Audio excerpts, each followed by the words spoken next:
महाभारत के युद्ध में भगवान श्री कृष्ण अर्जुन के सारथी बने और अर्जुन को गीता का उपदेश दिया।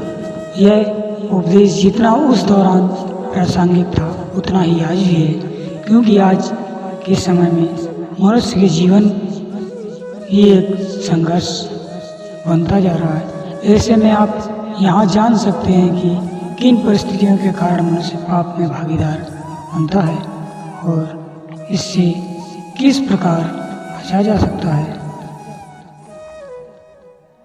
भगवान श्री कृष्ण से अर्जुन कहते हैं कि हे श्री कृष्ण, हे भगवान,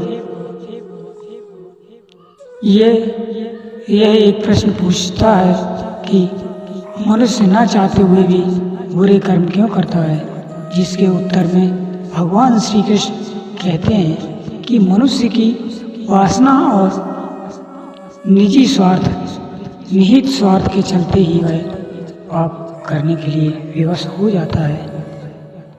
यह सबसे बड़ा कारण है।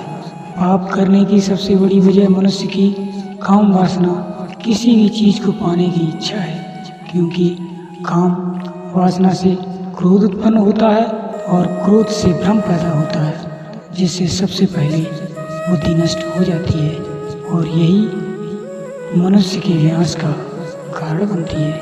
मनुष्य के सबसे बड़ी दुश्मन यही है। श्री कृष्ण, भगवान श्री कृष्ण आगे कहते हैं कि जिस प्रकार धुआं अग्नि को ढक देता है, ठीक उसी प्रकार काम, मोह और वासना भी मनुष्य के ज्ञान को ढक देती है।